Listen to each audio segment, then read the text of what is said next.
Bonjour à tous, j'espère que vous allez bien.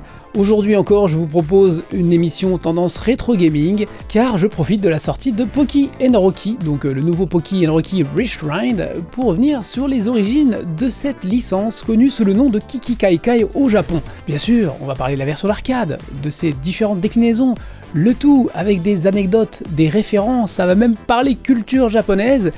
Donc installez-vous bien et je vous propose un voyage en arrière, dans les années 80, au Japon, pour un moment de détente jeux vidéo. Allez, c'est parti. On remonte le temps pour nous plonger dans l'arcade japonais de la deuxième partie des années 80. Une époque où l'arcade était en pleine effervescence, où le shoot'em up rayonnait. Nous sommes vers mi-octobre 1986. Sega écrase tout en termes de succès dans les salles japonaises avec Outrun et Hang-On. Mais en termes de petites bornes, c'est Taito qui s'impose avec Arkanoid et Bubble Bobble, des jeux qui sont aujourd'hui encore légendaires. Mais le père de Space Invaders, à l'origine du boom du shoot'em up, n'est plus le roi du genre. C'est Double X Mission, un shoot'em up en scrolling horizontal de la société UPL qui est sur le trône. Suivi de près par le fameux Salamander de Konami. Pour parer à cette situation, Taito sort Kiki Kai Kai, un action shooter pédestre sans scrolling forcé. C'est aux joueurs d'avancer tout en dégommant les ennemis. Un genre répandu en arcade dans le milieu des années 80 avec le célèbre Senjo no Okami, alias Commando, un jeu de Capcom sorti en 1985. Commando que j'ai découvert à l'époque chez un pote qui avait un Amstrad CPC 464. Vous savez, les ordis à cassette. Cela prenait énormément de temps pour charger les jeux, à tel point qu'en attendant on allait jouer au foot en bas. Et s'il n'y avait pas de problème lors du chargement, on pouvait enfin jouer. Dans le même genre, il y avait surtout Ikari Warriors de SNK sorti aussi en 1986, quelques mois avant Kiki Kai Kai, avec lequel je me suis battu sur NES. Heureusement qu'il y avait des commandes secrètes pour avoir des continues ou choisir son stage. Après, les commandes n'étaient pas simples à insérer non plus. Alors on pourrait croire que Taito s'est inspiré de Commando ou d'Ikari Warriors, mais en 1983, avec Frontline, Taito utilisait déjà un petit soldat qui pouvait tirer et lancer des grenades, et même monter dans un tank, comme cela a été repris dans Ikari Warriors. Tous les jeux que je viens de citer ne permettent que de scroller principalement à la verticale. Kiki Kai Kai propose aussi bien des passages en scrolling vertical qu'à l'horizontale pour un gameplay plus varié et des décors plus détaillés. Monsieur Hisaya Yabusaki, qui est à l'origine du projet, voulait faire des stages comme des labyrinthes, avec des chemins qui montent, qui descendent, qui se croisent, qui s'enchevêtrent comme un trompe-l'œil, mais techniquement, à l'époque, c'était pas jouable.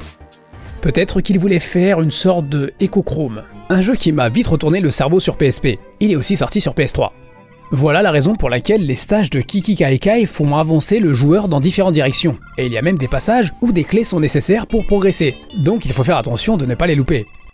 Un peu comme je l'avais expliqué pour Coton, là où les autres jeux du même genre se passent dans un univers de guerre avec des soldats balèzes, Kiki Kai Kai met en avant une jeune fille, qui s'appelle Sayo, avec un univers totalement différent, constitué de vieilles légendes de yokai qui sont des monstres du folklore japonais. Le tout avec une touche kawaii.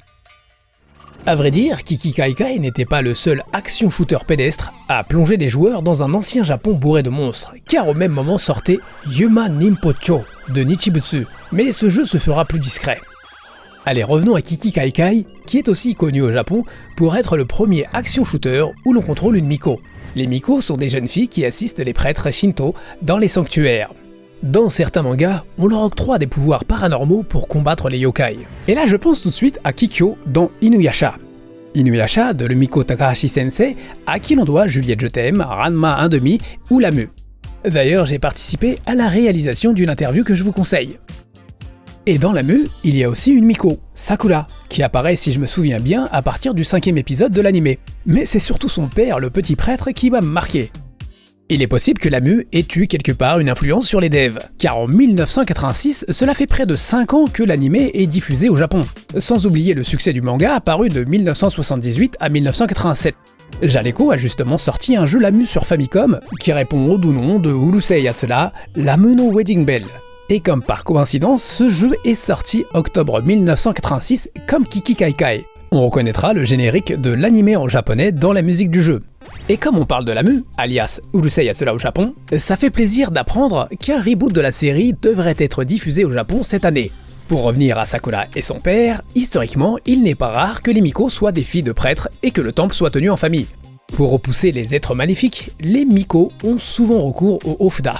Un Ofuda est une bande de papier sur lesquels sont inscrits des caractères, une sorte de talisman pour repousser le mal. À l'origine, on ne devait pas contrôler une Miko, mais un petit prêtre. Sayo devait être un personnage auxiliaire pour illustrer l'univers du jeu. Et c'est le programmeur principal, Kazutomo Ishida, qui lors d'une réunion a proposé d'utiliser plutôt Sayo comme personnage principal. Ce monsieur Ishida est un personnage clé pour bon nombre de titres de Taito, Fairyland Story, New Zealand Story, Dondokodon, Mizu Baku Daiboken, etc. etc. Dans Kiki Kai Kai, notre Miko, Sayo, part à l'aventure pour balancer une flopée de ses Ofuda aux yokai qui ont kidnappé les 7 dieux. Les 7 dieux appelés Shichifukujin. On dit que ces dieux porteurs de chance ont sauvé le peuple de désastre. Une croyance qui, au Japon, semble remonter à la période Muromachi, qui s'étend de 1336 à 1573, soit durant le Moyen-Âge japonais. Et justement, Kiki Kai Kai se déroule dans le Moyen-Âge japonais. À chaque fois que Sayo bat un boss, elle libère un dieu. Elle va donc devoir traverser 7 stages composés de plaines, de rivières, de temples et autres cimetières. Sur les Ofuda que Sayo tire, on peut lire les kanji O-iri, O pour beaucoup, et iri pour entrer. Ce terme est utilisé quand une représentation, comme par exemple une rencontre de sumo, une pièce de kabuki, a eu du succès et que beaucoup de clients sont entrés pour y assister. Traditionnellement, en remerciement, on distribuait des sortes d'enveloppes avec le kanji Oeri dessus. Ces enveloppes sont appelées des Oeri Bukuro, généralement contenant un peu d'argent d'un montant qui commence par 5 yens, 50 yens ou 500 yens. C'est tout simplement parce que 5 en japonais se prononce Goen, et Goen signifie aussi lien pour maintenir les relations. Ce terme renferme d'autres nuances, mais on va pas non plus faire un cours de japonais. Et là je suis en train de me dire que ça se trouve, Sayo est super gentil, et qu'elle paie les yokai pour qu'ils restent tranquilles, ou que les yokai ont kidnappé les dieux pour remplir leur tirelire, ou tout simplement que cela s'adresse aux joueurs pour les remercier d'avoir mis une pièce dans la borne. On peut augmenter la force et le champ de portée des Ofuda en ramassant des power-up. Des power-up qui sont aussi sous forme d'Ofuda que l'on peut obtenir en dégommant certains ennemis ou cachés dans le décor. Il y a 4 types de power-up. L'Ofuda bleu clair, qui permet de rallonger la portée du tir d'un palier. Il y a 4 paliers, donc si on en ramasse 4, on arrive à la portée maximum. Sachez que la résistance des boss augmente à chaque palier, donc moins on ramasse de Ofuda bleu, moins les boss seront résistants. Il est clair qu'il faut beaucoup moins de coups pour vaincre un boss lorsqu'on a pris qu'un Ofuda que lorsqu'on en a 4. Les 2 Ofuda superposés bleu foncé permettent d'augmenter la fréquence du tir et sa portée d'un palier. Et à la différence des Ofuda bleu clair, les bleus foncés n'augmentent pas la résistance des boss. Pour ma part, j'essaye de prendre qu'un seul Ofuda bleu clair pour ensuite prendre les bleus foncés. Les Ofuda rouges qui augmentent la puissance du tir, et les Ofuda jaunes qui augmentent sa taille permettant d'atteindre plus facilement les ennemis. Un power-up primordial nous facilitant grandement la tâche. Elle utilise aussi un Oharaebo qui permet de repousser certains ennemis. Oharaebo vient du japonais Oharai pour repousser, Ebo pour bâton. C'est un bâton avec des bandes de papier utilisées par les prêtres shinto lors des cérémonies pour repousser le mauvais ki. Il y a aussi des boules de cristal cachées. Les boules bleues permettent d'arrêter le temps quelques instants et les boules jaunes de détruire tous les ennemis à l'écran. La musique du jeu se base sur les Warabe-uta, qui sont de vieilles chansons traditionnelles japonaises pour enfants. Il en existe plein. Par exemple, il y a une Warabe-uta dont le titre est Torianse.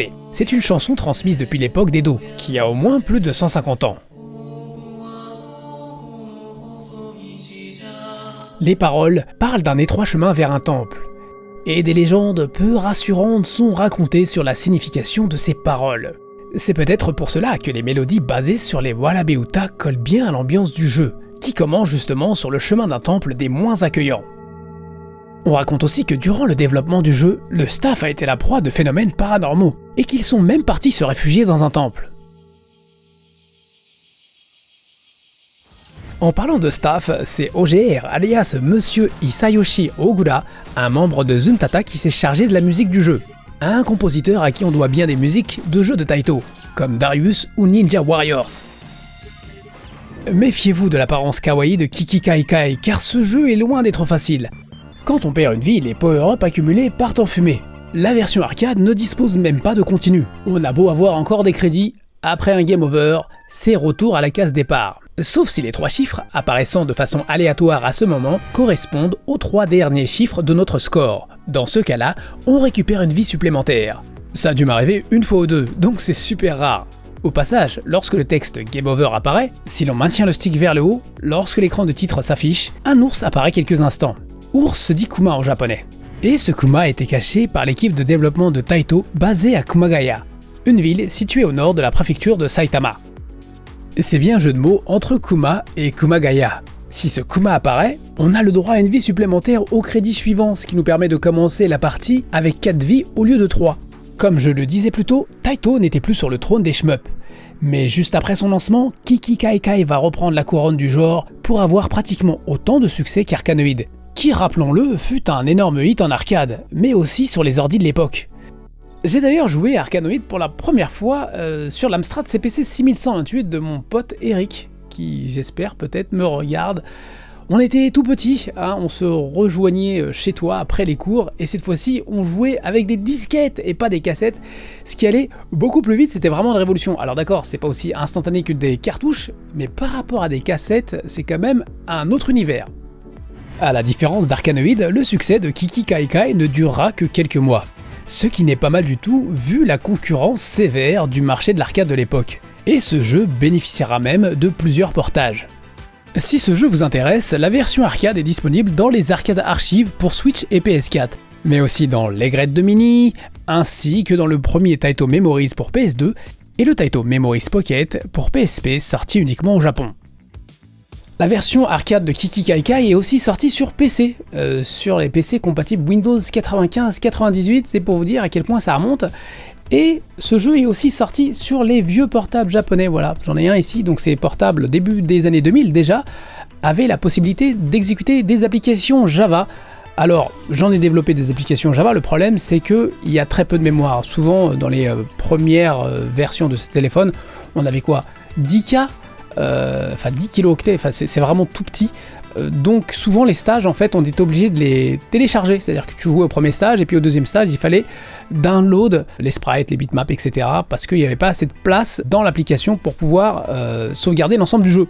Ce qui fait qu'aujourd'hui ces jeux, vu qu'ils n'ont plus de réseau et que les sites n'existent plus, eh ben tu peux plus télécharger le contenu et donc tu ne peux plus jouer au jeu.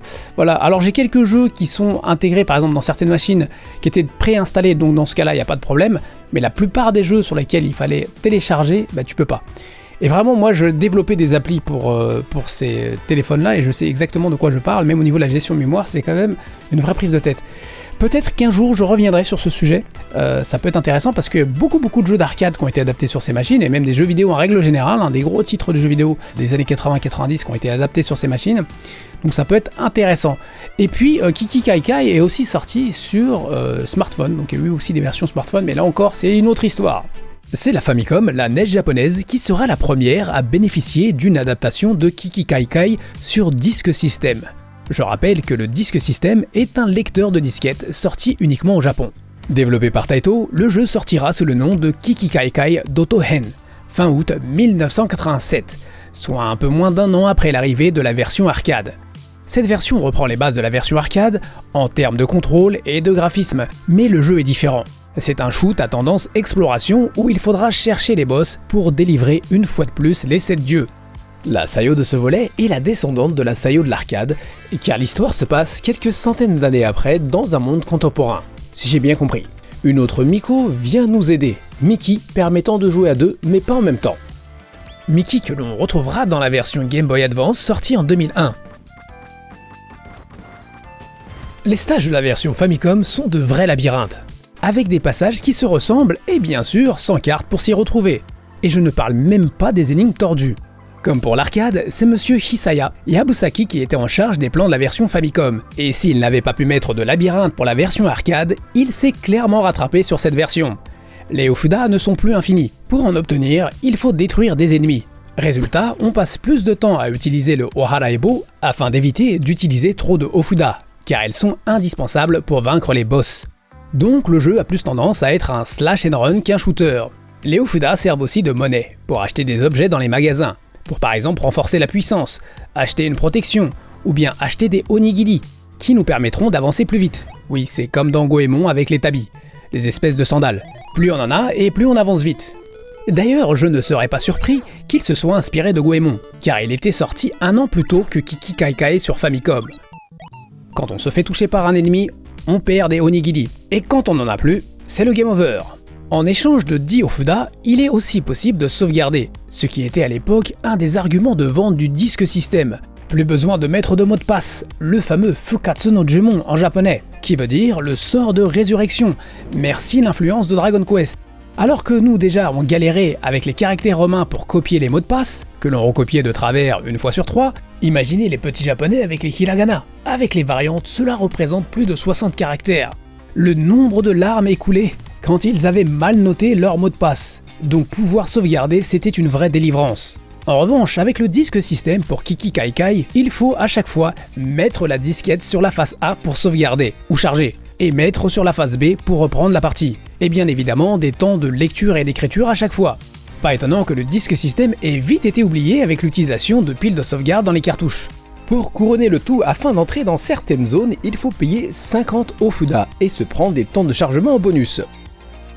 En parlant de piles de sauvegarde, si je ne dis pas de bêtises, après le jeu d'échecs japonais Morita Shogi, le deuxième jeu Famicom à utiliser une pile de sauvegarde est un jeu de Taito, Mirai Shinwa Javas, un RPG sorti en 1987, qui a la particularité d'avoir un couvercle permettant de changer plus facilement la pile. Dommage qu'il n'ait pas gardé ce système, car en règle générale, pour changer une pile sur un jeu Famicom, il faut démonter la cartouche et dessouder la pile. Concernant le mode 2 joueurs de Kiki Kaikai sur Famicom, au démarrage, après avoir sélectionné le mode Sayo et Miki, en cours de partie, si on appuie sur Start puis Select, avec la première manette, on peut changer de personnage. Sayo en rouge se contrôle avec la première manette, et Miki en vert se contrôle avec la deuxième. En gros, le possesseur de la première manette peut reprendre la main quand bon lui semble, mais pas le deuxième joueur. De toute façon, la deuxième manette Famicom n'avait pas de bouton Start et Select, histoire de faire des économies sur les productions de consoles. Bon, bah après, je vois pas trop l'intérêt de ce mode de joueur dans un jeu qui tire vers le action RPG.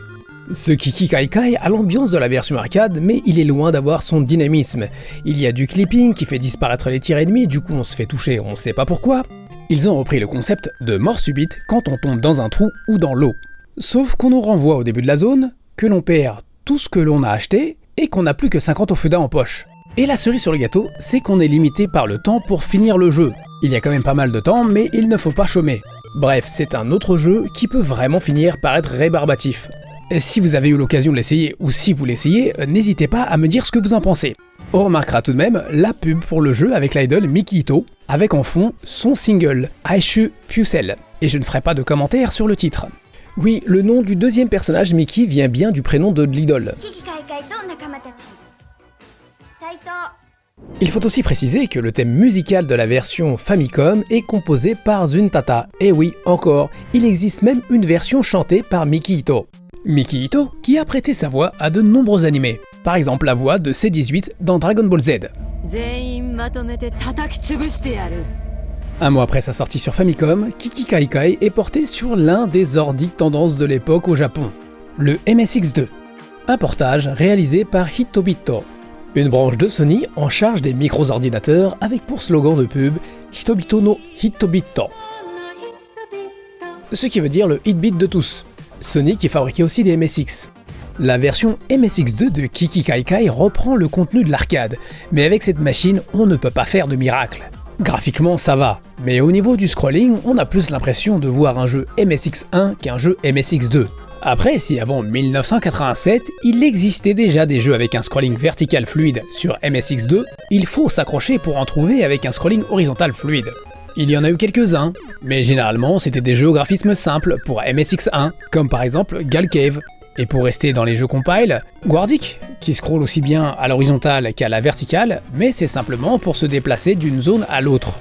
Bon, à la rigueur, les phases vues de côté de Mauro Golvelius, encore une fois un jeu de compile sorti en 1987, et justement en parlant de Golvelius, j'ai souvenir que c'est à partir de 1988, avec la version MSX2 de ce jeu, Shin Mao Golvelius en japonais, que l'on commence à voir du scrolling horizontal fluide sur cet ordinateur. Compile, ils étaient déjà bons. Et oui, je sais, Golvelius est aussi sorti sur Master System. Et toujours en 1988, il y a eu aussi Psychic World de Hertz, qui proposait lui aussi un scrolling horizontal fluide. Et oui, je sais, ce jeu est aussi sorti sur Game Gear. Côté shoot, il y a eu Ledog 2 de TND Soft, qui propose des phases de scrolling vertical et horizontal. Bon, bien sûr, il y a eu d'autres jeux, en particulier en 1989, le Space Mambo de Konami, mais on va pas tous les citer. D'ailleurs, si vous ne connaissez pas ces jeux, jetez-y un œil. Je suis sûr que cela intéressera certains fans de rétro gaming. Bref, en 87, malheureusement, cette version MSX2 de Kiki Kai Kai, les scrollings, c'est pas encore ça. Les sprites ont tendance à se déplacer en décalage avec le scrolling et à nous tomber dessus plus rapidement que prévu, avec en plus une hitbox sans pitié. Donc il faut essayer de garder ses distances, mais la portée du tir de base est courte, et sans récupérer 4 au feu d'A-bleu pour avoir la plus longue portée, c'est chaud. Rien que le premier boss me massacre à chaque fois. Ce jeu est encore plus vicieux que l'arcade. Si vous voulez tester vos nerfs, essayez. En 1990, Kiki Kai Kai débarque sur PC Engine avec un portage réalisé par Taito, un an après le premier portage de leur hit d'arcade sur PC Engine, qui était Kukoku Tiger, alias Twin Cobra. Oui, Taito a commencé à porter des jeux sur PC Engine à partir de 1989, bien que la console soit sortie en 1987. Tout simplement parce qu'en 88, la console de NEC commence à décoller, et qu'ils se sont probablement dit qu'il y avait du business à faire. En un an, Taito va enchaîner les portages. Ninja Warriors, Heavy Units, Volfeed, Chase HQ, The New Zealand Story. Autant vous dire qu'ils étaient rodés pour Kiki Kai Kai et nous sortir enfin une version qui se rapproche vraiment de l'arcade. Alors bien sûr, l'affichage a été revu pour un écran 4 tiers à l'horizontale, mais on a affaire à un portage de bonne facture. Il y a en plus de nouveaux passages dans les stages. Il est en effet possible de choisir entre différents chemins pour se rendre au boss, donc plus de choses à explorer. Et c'est avec cette version que j'ai découvert pour la première fois Kiki Kai Kai. Même si je trouvais ce jeu sympathique, avec de kawaii petits personnages et une animation détaillée, globalement pour moi les décors étaient peu variés et les graphismes un peu rétro. Il faut comprendre que j'ai dû y jouer pour la première fois vers 1991, et qu'en 90, en termes de shoot, on avait été gâté. Thunder Force 3, Musha à l'Est, Superstar Soldier ou Gradius 3 et bien d'autres. La Sayo-chan, elle est bien mignonne, mais elle est un peu arrivée tard sur PC Engine. Plus de 3 ans après sa sortie en arcade, c'est beaucoup à une époque où les technologies du jeu vidéo changeaient constamment. Surtout que la carte utilisée par Kiki Kai Kai en arcade, le système CV, utilise un Z80. Un processeur 8 bits qui, fin 86, commençait à se faire vieux. C'est d'ailleurs la période de transition vers les 16 bits avec la montée en force du MC68000. Je tiens à rappeler que les bases du système CV de Taito remontent à 1982 avec les systèmes SJ intégrant un Z80. Pour revenir sur la version PC Engine de Kiki Kai Kai, je trouve qu'elle est plus dure que l'arcade. J'ai l'impression que les ennemis sont plus furieux, que la gestion des collisions est plus sévère, et la taille de l'écran réduite en hauteur n'arrange rien. En plus, j'ai du mal à maintenir les tirs en diagonale. Et pour couronner le tout, on ne dispose que de 3 continues. Pour résumer, cette version PC Engine est chouette, surtout pour ceux qui avaient apprécié la version arcade, qui, je le répète, a eu du succès au Japon. Mais pour ma part, ne connaissant pas l'arcade, ce jeu ne m'avait pas vraiment marqué. Jusqu'à l'arrivée de la version Super Famicom, mais ça c'est une autre histoire que j'aimerais bien vous conter dans un autre épisode, où je profiterai pour vous parler aussi de Poki & Rocky Reshrined. Il y a pas mal de choses à dire, mais tout va dépendre bien sûr du succès de cette vidéo, parce qu'une fois encore, même si j'aime bien faire ces vidéos, c'est vrai que si ça fait pas de vues, bon, c'est peut-être pas la peine de se battre, peut-être passer sur autre chose, mais je vais être honnête avec vous, cette fois-ci, aujourd'hui, je me rapproche d'un concept que je veux faire depuis très longtemps, hein, c'est-à-dire vraiment faire un petit focus sur des jeux, des vieux jeux comme ça, tout en parlant d'histoire de jeux vidéo, orienté Japon en fait, pour avoir un peu plus la vue, le son de cloche de ce qui s'est passé au Japon, avec si possible des références sur la culture japonaise, et puis bien sûr, vous mettre de la qualité, hein, des belles images. J'essaie de tourner en fait la plupart des images que vous voyez dans ces émissions, c'est vraiment moi qui les tourne. On va dans les salles d'arcade, je tourne les temples, les machins, les trucs, les captures des jeux, c'est aussi moi qui les fais, dans la mesure du possible. Alors bien sûr, les pubs, les vidéos de promotion, bien sûr, c'est pas moi qui les ai fait, hein. Donc, mais bon, pour le reste, j'essaie quand même de faire ça moi-même, et surtout d'essayer de vous faire quelque chose qui se rapproche d'un documentaire. Alors là, je rentre dans ce concept que j'aimerais bien sûr pousser.